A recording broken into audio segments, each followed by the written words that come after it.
भाजपा के एक नेता ने स्वर्गीय अटल बिहारी के बारे में कहा था, पहले वो एमपी बन पाएंगे तभी तो वो पीएम बनेंगे। ये तंज भरा स्टेटमेंट पार्टी के अंदरूनी कलह के दौरान दिया गया था। यही वो नेता है जिसने उत्तर प्रदेश में भाजपा को पूर्ण बहुमत से जिताकर मुख्यमंत्री बना था। बाबरी मस्जिद के गिरने के बाद अपनी मुख्यमंत्री की कुर्सी भी छोड़ दी। यही नहीं, कक्षा 5 की किताब में जब अम्ल और क्षार की जो परिपाटी पढ़ाई जाती है, उसी परिपाटी से निकला राजनीति का वह एलिमेंट जो बड़े बड़े अम्लों को पानी बना देता था, जिसका नाम था कल्याण सिंह। के संस्कारों में पला हूं। भारतीय जनता पार्टी से मैंने सीखा है। संघ और भारतीय जनता पार्टी के संस्कार मेरे रक्त की बूंद बूंद में समाये हुए हैं और इसलिए मेरी इच्छा है कि जीवन भर भाजपा में रहूं और जीवन का जब अंत होने को हो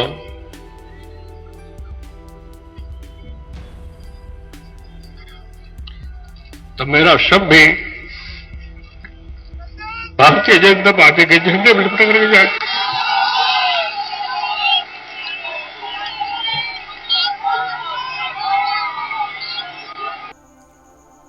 5 जनवरी 1932 को अलीगढ़ जिले के अतरौली में पैदा हुए। ग्रेजुएशन करने के बाद उन्होंने भारतीय जनसंघ ज्वाइन कर लिया। जनसंघ को शुरू में सफलता नहीं मिली, लेकिन उत्तर प्रदेश में धाक जमाने में कामयाब हो गए। इसके लिए उन्होंने सोशल इंजीनियरिंग को टारगेट कर अपने हिस्से में मिला लिया। उत्तर प्रदेश में ओबीसी की 70 जातियां हैं, जिनमें सबसे ज़्यादा यादव और दूसरे नंबर पर कुर्मी समुदाय की संख्या अधिक थी। आजमगढ़ से लेकर गोरखपुर तक यादव और कुर्मी के बाद लोधी जाति की अच्छी आबादी थी। यूपी के तत्कालीन पढ़े जनसंघ नेता हरीश चंद्र श्रीवास्तव ने इसी जाति से आने वाले कल्याण सिंह को चुना। जनसंघ की तरफ से 30 साल के कल्याण सिंह 1962 में विधायक का चुनाव लड़े, लेकिन हार गए। अगले चुनाव में कांग्रेस के कैंडिडेट को हराकर विधायक बने, क्योंकि उस वक्त उत्तर प्रदेश में चौधरी चरण सिंह ने कांग्रेस के लिए घातक राजनीतिक समीकरण तैयार कर रखे थे। इस प्रकार कल्याण सिंह लगातार 4 बार जीत हासिल की, जिसमें 3 बार जनसंघ के टिकट पर और चौथी बार जनता पार्टी के टिकट पर चुनाव जीता। 1980 के दशक में विधानसभा चुनाव हुए, जिसमें कल्याण सिंह को कांग्रेस के अनवर खान ने अतरौली से हरा दिया और फिर 1980 में भारतीय जनता पार्टी की नींव रखी गई। 1985 के विधानसभा चुनाव में जोरदार वापसी करते हुए कल्याण सिंह ने फिर जीत हासिल की। तब से लेकर 2004 तक कल्याण सिंह अतरौली से विधायक रहे और यहीं से शुरू हुआ मंडल और कमंडल की रासायनिक राजनीति की शुरुआत। इंदिरा गांधी की हत्या के बाद राजीव गांधी प्रचंड बहुमत से प्रधानमंत्री बने। उस दौर में मात्र 2 सांसदों वाली भाजपा ने राम मंदिर के मुद्दे को पकड़ लिया। बाद में राजीव गांधी से नाराज होकर विश्वनाथ प्रताप सिंह ने प्रधानमंत्री की कुर्सी हासिल की और ओबीसी आरक्षण लागू कर दिया। 1951 में भाजपा ने मंडल और कमंडल प्रोजेक्ट तैयार कर कल्याण सिंह का रूप देकर उत्तर प्रदेश विधानसभा चुनाव में 221 सीटें लाकर जादू कर दिया और फिर राम मंदिर का मुद्दा तेजी पकड़ने लगा। 6 दिसंबर 1992 को बाबरी मस्जिद गिरा दी गई और अगले दिन कल्याण सिंह की सरकार को बर्खास्त कर दिया गया। 21 फरवरी 1998 को राज्यपाल व्योमकेश भंडारी ने कल्याण सिंह को बर्खास्त कर जगदम्बिका पाल को रातों रात मुख्यमंत्री पद की शपथ दिला दी। इस फैसले के विरोध में अटल बिहारी वाजपेयी ने आमरण अनशन शुरू कर दिया।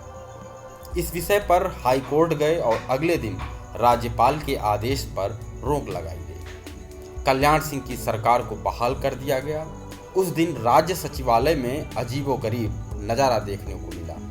लिखित कोर्ट के आदेश को देखकर जगदम्बिका पाल कुर्सी छोड़कर बिना किसी से बातचीत किए हुए बाहर चले गए।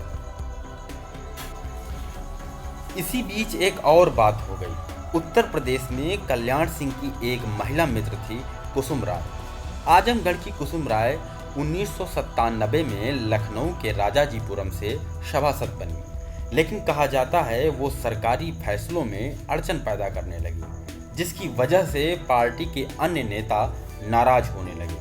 कल्याण सिंह नहीं माने और इस बात से अटल बिहारी वाजपेयी से रिश्ते खराब हो गए। केंद्र में भाजपा की सरकार और कहा गया मुख्यमंत्री पद छोड़कर केंद्र में मंत्री बन जाइए, लेकिन कल्याण सिंह इस बात को मानने के लिए बिल्कुल तैयार नहीं हुए और इसी बात पर नाराज होकर कल्याण सिंह ने कहा, अटल बिहारी वाजपेयी ब्राह्मणवादी मानसिकता से ग्रसित व्यक्ति हैं, जिसका उपचार भारतीय रासायनिक राजनीति में नहीं है, और 1999 में कल्याण सिंह को भाजपा से निकाल दिया गया। करने में लिबरान साहब ने 17 साल लिए। ये 17 दिन में तैयार हो सकती थी।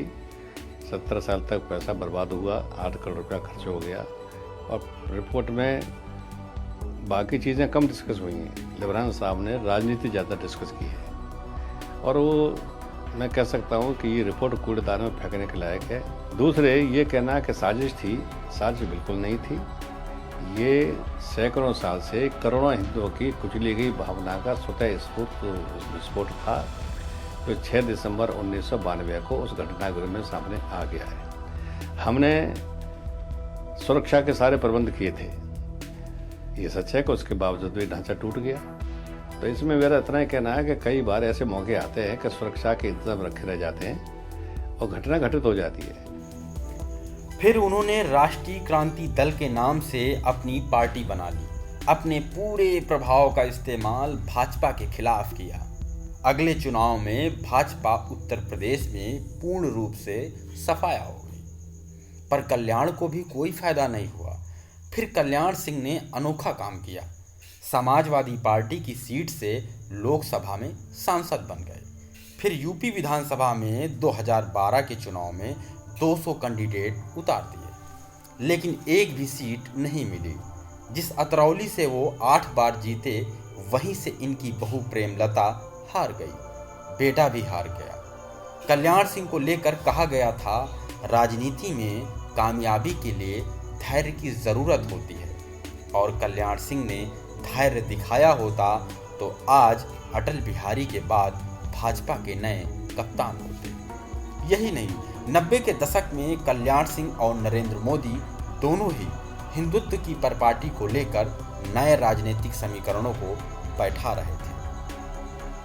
मोदी लहर आने के बाद 2014 में कल्याण सिंह भाजपा में वापसी करते हुए कहा, जिंदगी की आखिरी सांसों तक मैं बीजेपी का रहूंगा।